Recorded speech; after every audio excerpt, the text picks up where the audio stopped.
All right. For the record, before we start, not only is it almost 1 o'clock in the morning at the time of me recording this, and I'm a little sleep deprived, this is also unscripted and unfiltered. So if I stumble, if I stammer, if I'm redundant, if I just sound plain stupid, I'm sorry, but this is what we're going to go with right now. My brain fried.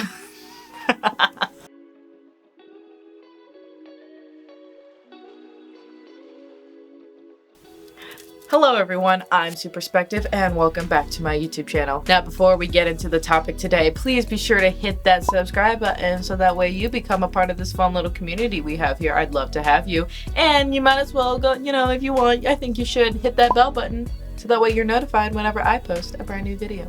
So tonight,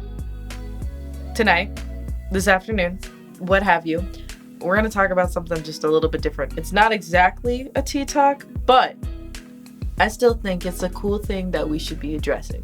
So recently, I went through yet another breakup.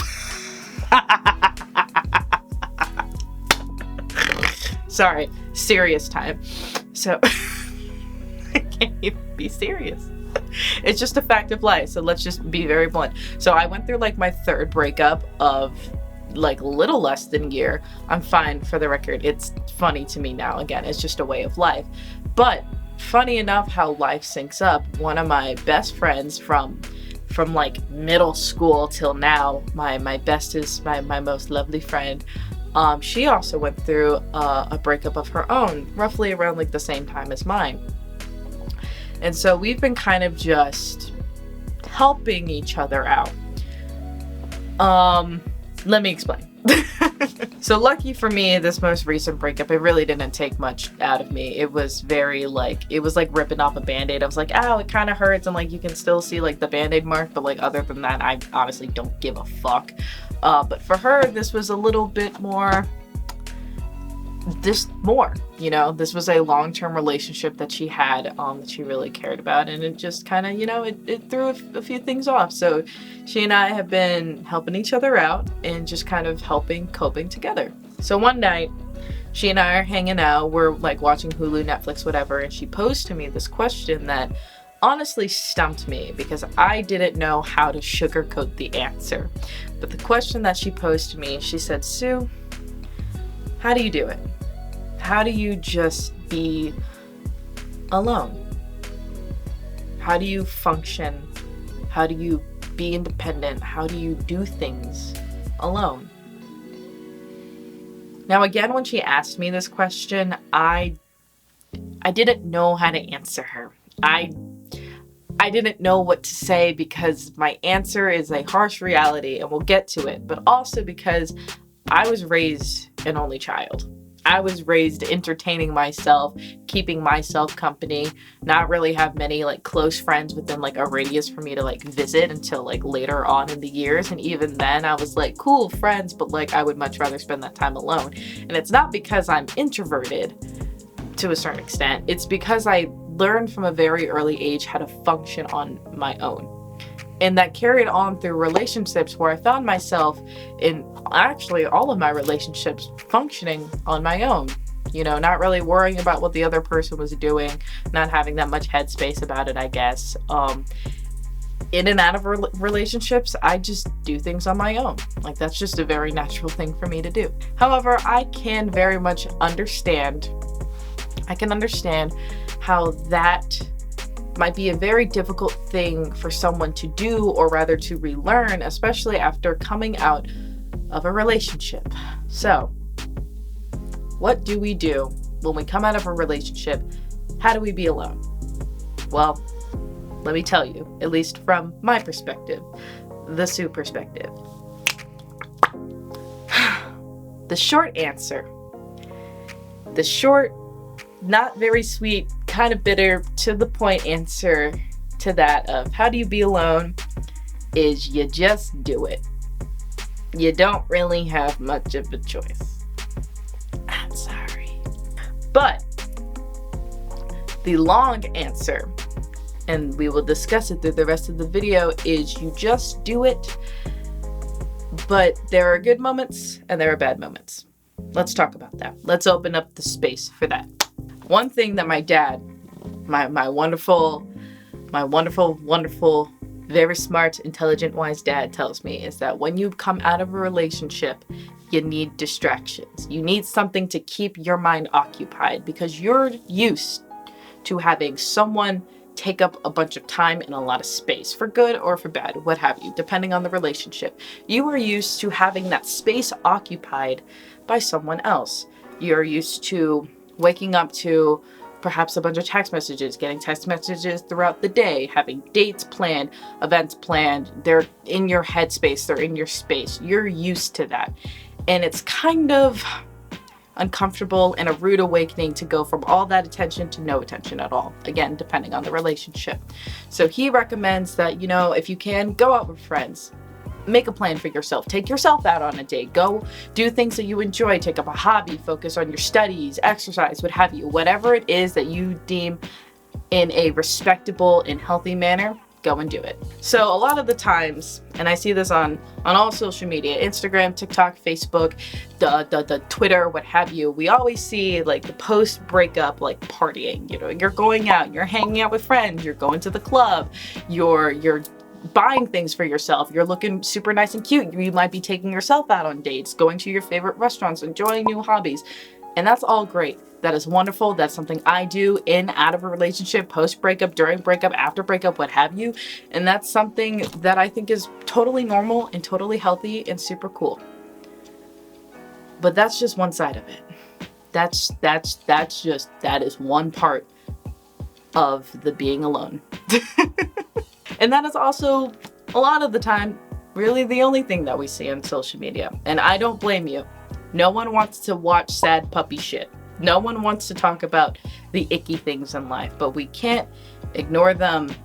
You can choose not to post them, choose not to talk about them. That's totally cool and fine. But let's acknowledge the fact that sometimes, perhaps a lot of the time, whether it's in a relationship, out of a relationship, breakup, or just what have you, sometimes being alone is hard.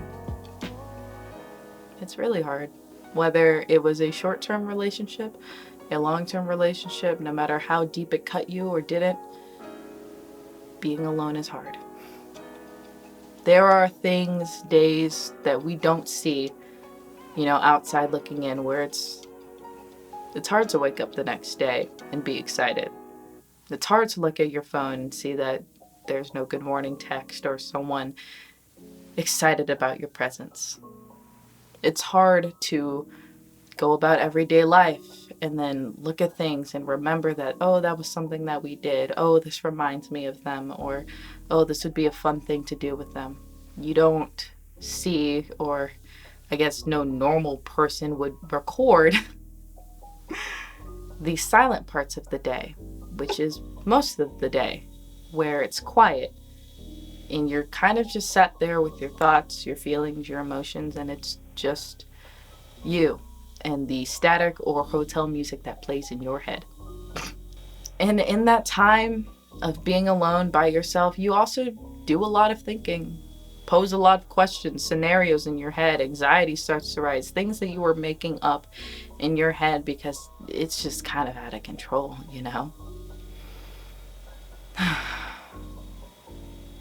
There's just so much. And again, in that silence, you're also not only just posing questions, scenarios, what have you in your head, you're self-reflecting about the relationship, about you in the relationship, you outside of the relationship. You are now starting to figure out who you are after this relationship, because I can bet you, I will bet you $1,000 right here on that table. You are definitely not the same person that entered that relationship when you got out of it. And now you have all this space, all this time, all this empty, just nothing to think about that. You are now learning about yourself all over again. And it's weird and it's confusing, and it would just be so much easier to turn back the clock and go back, but we can't. I'm sorry, we can't. But in that darkness, in a lot of those times, empty spaces that we don't see on social media, that we don't talk about, a lot of the mundane, monotonous parts about being left alone, I can propose to you a good thing. I learned that coming out of the three, the most, I guess, difficult one to get out of the relationships, the breakups, I learned that when I was alone, I had the opportunity to fall in love with myself all over again. I got to see parts of myself that I really liked, parts of myself that I wanted to emphasize, parts of myself that I wanted to improve. I found myself getting back into hobbies like martial arts, YouTube, cosplay, sewing, creating, editing, photography. I was relearning these things that I forgot that I liked, that I enjoyed about myself, because now I had the headspace to do that. And along with that, I also got to do a lot of shadow work and see that perhaps these are unfortunately things that I don't like about myself. I don't like some of the insecurities that I push onto other people. I don't like the fact that I overshare this, that, and the third. I don't like that I carry this trauma into the next relationship and the next relationship. So I had the opportunity to knock those barriers down so I could create a better version of myself for me, but also maybe hopefully for the next person that comes my way. It's hard. I've said it 1,000 times probably, but it is hard. But I will tell you this, sweetheart, darling, baby, schnookums, honey, pop, crunches of oats, what have you. If it was easy, if being alone was easy, if coming out of a relationship was easy, etc., if self-reflection, self-improvement was easy, everyone would be doing it. And then if everyone was doing it, it would not make it as special anymore. If it was easy, it's not a good thing. Perhaps. I can guarantee you that the good things, whether it's a nice, new, healthy relationship, a good thing about yourself, those things will be difficult to get because it is worth putting in that effort. And I'm sorry it sucks. I'm sorry you're hurting. I wish that I could fix it for you. I wish I could take all that pain away. I really, really do, but I can't. I don't really think anyone can. That's up to you. And it varies from various degrees of pain from person to person. But again, if it was easy, everyone would do it. But good things don't come easy. And I'm sorry that you're going through the breakup, that you're going through the alone stage, and you're trying to figure out what the fuck you are supposed to be doing.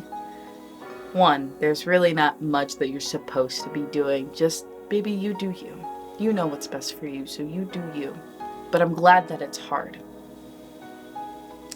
I'm glad that it's hard because that means that the reward will be that much sweeter.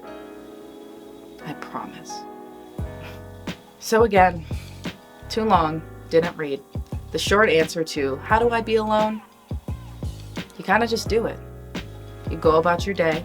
Put your headphones in, feed yourself, love yourself, do what you need to do. You just do it. Hopefully the next person will be right for you and it'll fit and it'll be great. But for the time being, you just gotta do it. And it's gonna suck.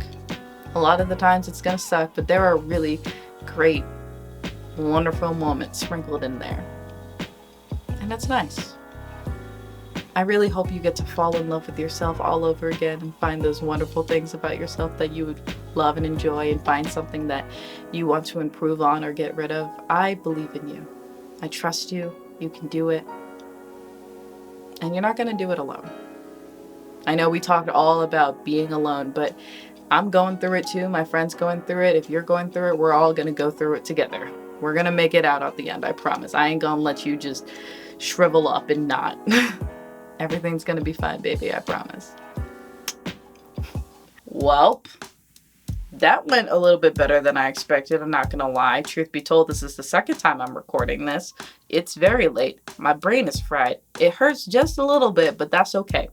If you like this video, please go ahead and click that like button so that way I know I need to make more of this kind of content for you, or I shouldn't. Regardless, I probably will. I don't like to listen, but hey, I really like your feedback regardless. If you're currently going through a breakup, or if you're currently learning how to be alone, or if you found this helpful, or if you didn't find this helpful, I don't know, get whatever, put that shit down in the comments below. I love to read the YouTube comments. I just learned how to read, and it's like my favorite part of the YouTube making process. So yeah, go for it. Hey, also don't be scared. Please follow all my socials. I'm very active there. I love it when you say hi, what's good, what's up. Hey, what's good? Well, I'm going to go pull another all-nighter. I'm fine. College is hard. But anyways, I'm Sue. Thank you so much for listening to my perspective, and I will see you later, I hope. Mwah. Bye. Look, I don't like to just like boast about myself. That's like not my thing. That's not my cup of tea. That's not my joke. But I would just like to say,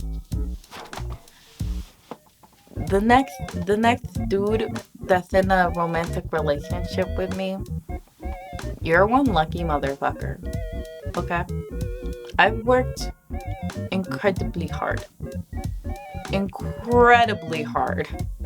to be the person I am now. You can't take anything from me. I built that shit up for myself. Okay? I learned that when being alone, I can give myself all the things that a relationship could, except for like a second physical person. I'm getting off topic, but anyways, what I'm saying is, to my future bae, hey, what's good? You cute, and you real lucky to have me. Take me to Olive Garden. Thank you kindly.